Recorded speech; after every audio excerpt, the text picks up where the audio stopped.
on this one. I'm going to show you how to prep these old walls. Probably bored over that.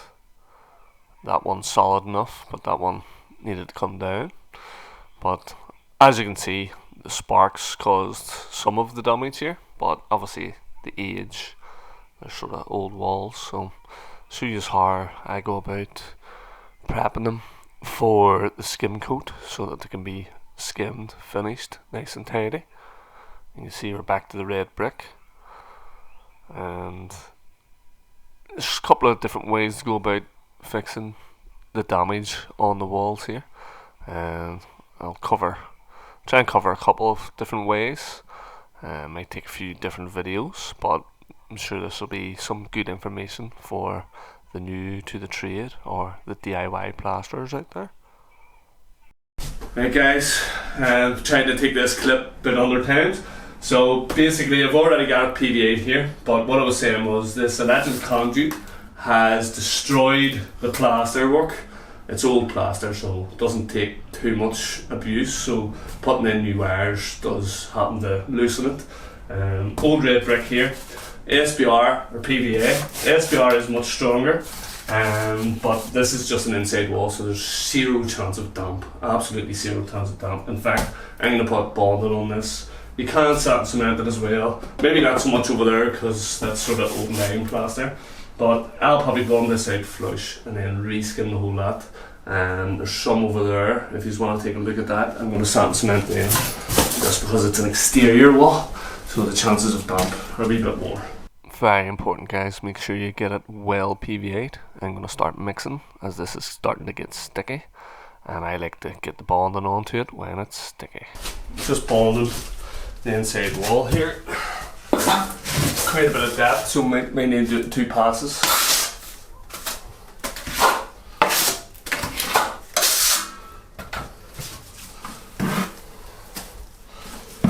Again, probably rather use a spot board, but doing me patches everywhere, and there's not much room here, so it's probably easier out of the bucket for this one.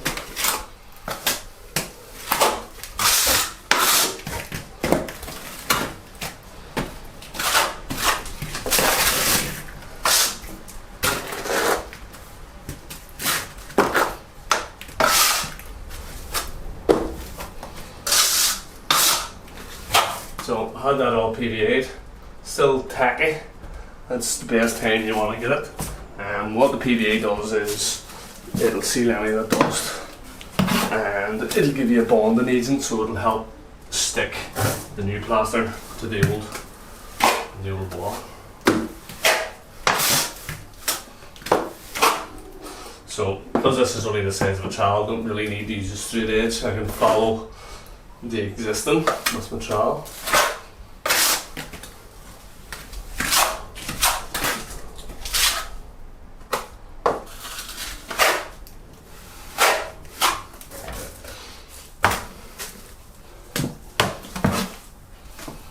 And again, this isn't ground level, this is up on the bedrooms and stuff here, so there's no risk of any resin damp here either.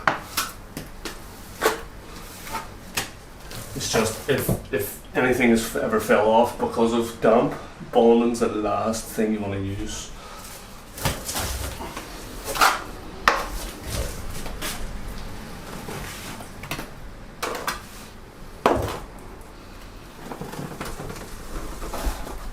So that pipe's still a wee bit proud, so I'll probably put a scrim tape up over that joint there for a skim, preferably.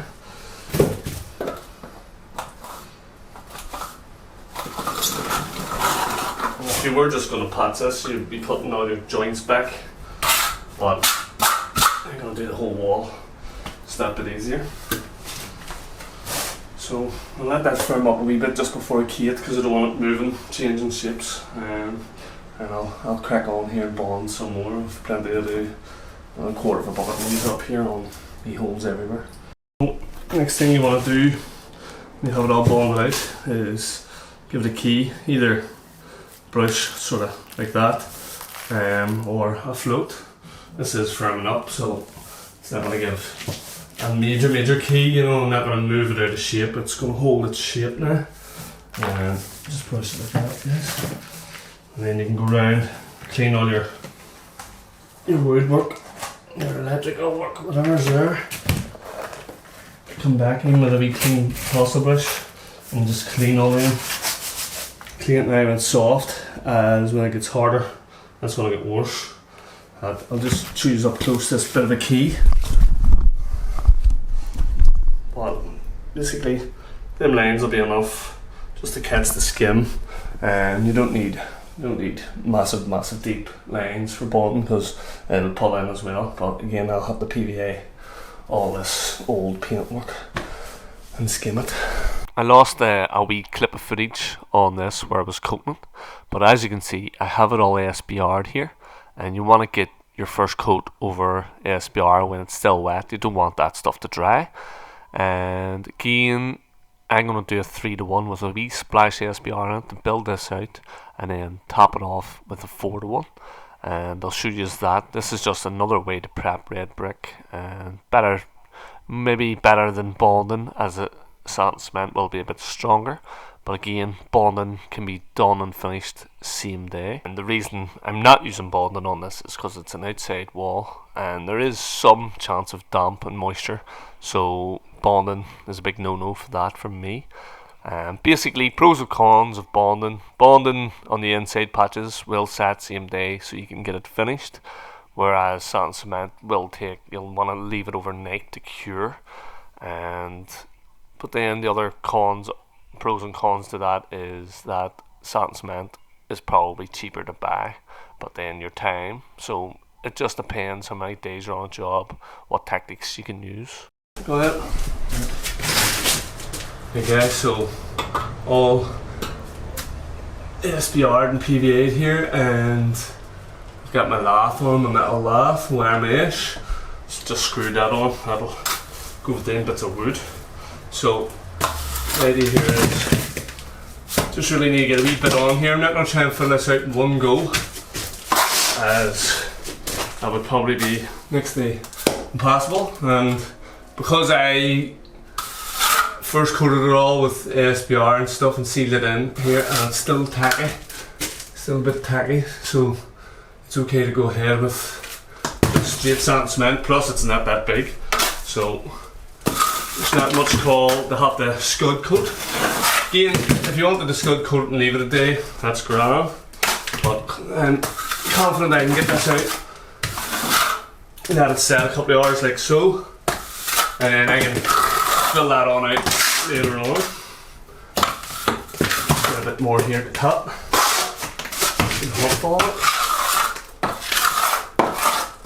So I'll just, this mix here is 3-to-1, and I'm going to just let that take up for later, and a wee bit of skimming on them a little bit to show you that the bottom will be ready to go. A wee bit of a key on it, help it dry out, and once that's dry I'll pull another wee piece over and rub it with a float, and they'll do the same over this piece as well. You can't really see it, there's a bit of mesh here, and there's a bit of a gap between the wall and the wood, so the mesh is just to help catch the sand cement.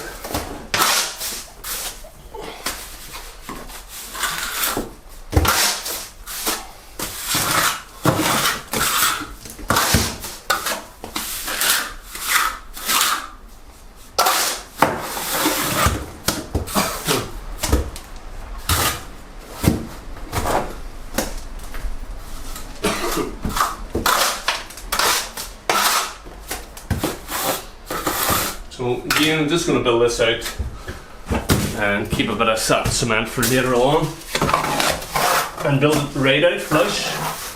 And the reason I'm going flush and not keeping it back 3-4 mil is I'm going to just skim this whole wall, so flush is fine. And again, if you were just patching this, have other videos showing I cut it back, and then when you come to skim you can come in flush to the existing. But these walls are all a bit battered, so they'll all get a quick reskim.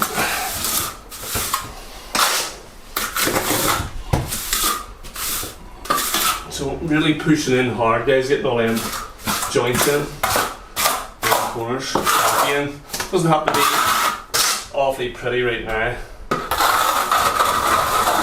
because I'll tidy it all up later, and I'll try and show you that too. But basically, that's two different ways I've showed you there how to prep your walls for skimming. You can bond them out as long as there's never concern of any damp. And again, if there is a bit of concern of any damp, even in the future, likes of a kitchen, bathroom, or an exterior wall like so, definitely recommend going it this way, sand and cement, it's SPR, or exterior PVA, anything waterproof. But yeah, I'll come back and I'll show you, hopefully I don't run out of memory or anything, I'll show you a wee quick float coat over the top then. We've got it on a good few hours, and that red brick does have quite good suction. It's just about mark it with your fingernail now, but you can't press it in anymore. So it's ready for the next coat. Again, if you want to leave it a full day for full strength, if you have the time, you can do that. That's grand. But you want to get this ready for skimming the next day. So,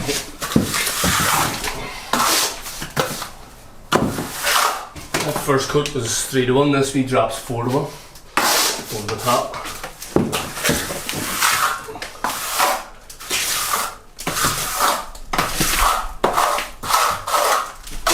And guys, that's it all on, so now I just have to make sure it's not too proud, not a big bump. Right, so as I was saying, you want to make sure you're flush, and luckily my trowel fits end to end. So I'm working off what's already here. Again, you can use a bit of wood that's straight and level, as long as you clean it after, and straight edge, wash it after and stuff as well. But if your trowel fits, it's just something small, you can just get it straightened like that. And just gonna get the float here and float it. You see. So it's actually, because I haven't put much on, I can just give it a wee quick rub. A wee bit of fill on that. Fill anything major, anything big.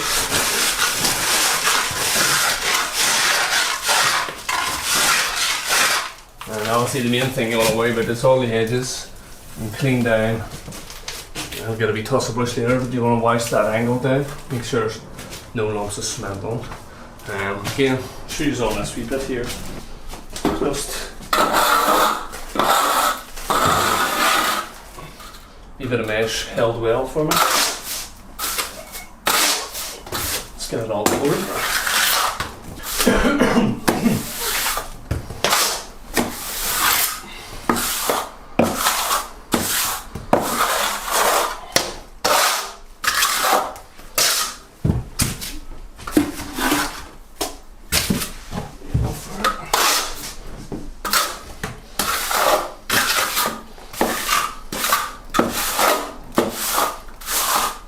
Let's get it all coated, guys. I'll straighten it up.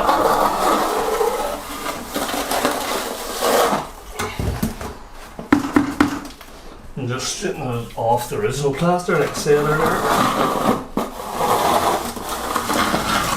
And again. And just check. Again, you could probably just nearly put it on and know you can feel it. But you're better using something to straighten it with. Again, if it was a full wall, I'd be showing this with a straight edge. And just get it floated up.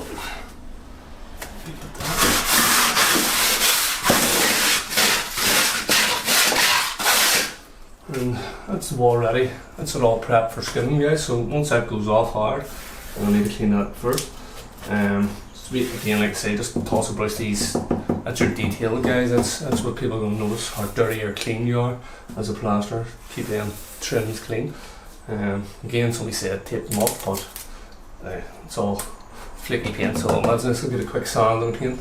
But like I say, clean it up after, and that once that's set off by tomorrow morning, it'll be solid as rock. It'll walk and then be skimmed right through, just like I did on the wall behind you there. Just so there was a patch on that, and that's now skimmed. That is the glory of using button. It does set quicker. Something's meant slower.